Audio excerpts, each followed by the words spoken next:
বিশ্বকাপ 2027 এখনো অনেক দূরে, কিন্তু তার আগেই সামনে চলে এলো ভারতের সম্ভাব্য 15 জনের দল। আর সেই দল প্রকাশ করে একেবারে চমকে দিলেন প্রাক্তন ভারতীয় ক্রিকেটার রবিন থাপ্পা। বৈভব সূর্যবংশীর নাম রয়েছে দলে, জায়গা পেয়েছেন সঞ্জু স্যামসন এবং ভুবনেশ্বর কুমারও, কিন্তু বাদ মোহাম্মদ শামি এবং ঈশান কিষান। তাহলে বিশ্বকাপে ভারতের দল কেমন হতে পারে? বিশ্বকাপ 2027-এর কাউন্টডাউন ইতিমধ্যেই শুরু হয়ে গিয়েছে, আর সেই কথা মাথায় রেখেই ভারতীয় দলের ভবিষ্যৎ পরিকল্পনা নিয়ে শুরু হয়েছে আলোচনা।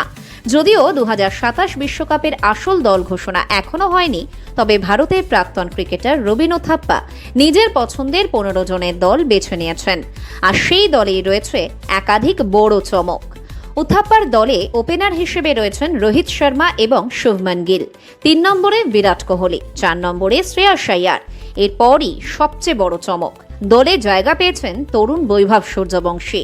তবে বৈভবকে দলে রাখলেও 2027 বিশ্বকাপে তিনি আদৌ খেলতে পারবেন কিনা সেটাই এখন বড় প্রশ্ন, কারণ বিশ্বকাপের সময় তার বয়স এবং আন্তর্জাতিক ক্রিকেটে তার অভিজ্ঞতা সবকিছুই গুরুত্বপূর্ণ হয়ে উঠবে। থাপ্পার দলে এরপর রয়েছেন কেএল রাহুল এবং সঞ্জু স্যামসন। অলরাউন্ডার হিসেবে জায়গা পেয়েছেন হার্দিক পান্ডিয়া, অক্ষর প্যাটেল এবং রবীন্দ্র জাদেজা। বোলিং বিভাগেও রয়েছে চমক। থাপ্পা তার দলে রেখেছেন ভুবনেশ্বর কুমার, অর্শদীপ সিং, জসপ্রীত বুমরা এবং মোহাম্মদ সিরাজকে। অর্থাৎ বুমরার সঙ্গে অভিজ্ঞ সুইং বোলার হিসেবে ভুবনেশ্বর কুমারকে রাখার দিকেই বেশি জোর দিয়েছেন থাপ্পা। একই সঙ্গে বাঁহাতি পেসার অর্শদীপ সিংকেও রেখেছেন তিনি। কিন্তু এখানেই প্রশ্ন উঠছে, মোহাম্মদ শামি কোথায়? থাপ্পার 15 জনের দলে শামির জায়গা হয়নি। শুধু শামিই নন, জায়গা হয়নি ঈশান কিষানেরও। অথচ সাদা বলের ক্রিকেটে ঈশানের পারফরমেন্স নিয়ে সাম্প্রতিক সময়ে যথেষ্ট আলোচনা হয়েছে। আর এই কারণেই থাপ্পার দল নিয়ে তৈরি হয়েছে নতুন বিতর্ক, কারণ বিভিন্ন প্রাক্তন ক্রিকেটার ও ক্রিকেট বিশেষজ্ঞ নিজেদের সম্ভাব্য বিশ্বকাপ দল নিয়ে মত দিয়েছেন। কেউ শামিকে রেখেছেন, কেউ আবার তাকে বাদ দিয়েছেন। একইভাবে বৈভব সূর্যবংশীকেও কেউ দলে রেখেছেন, আবার কেউ রাখেননি।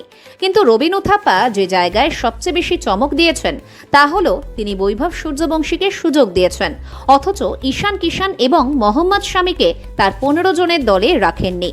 তবে একটা বিষয় পরিষ্কার, এটি ভারতীয় দলের সরকারি ঘোষণা নয়, এটি রবিন থাপ্পার নিজের পছন্দের 15 জনের দল।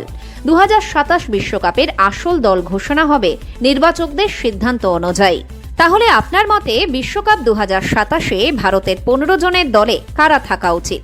বৈভব সূর্যবংশী কি সুযোগ পাওয়ার যোগ্য? আর মোহাম্মদ শামি ও ঈশান কিষানকে কি বাদ দেওয়া উচিত? আপনার পছন্দের 15 জনের দল কমেন্টে অবশ্যই জানান। আমাদের ভিডিও যদি আপনাদের ভালো লাগে তাহলে আমাদের চ্যানেল TSPN বাংলা সাবস্ক্রাইব করে সঙ্গে থাকুন।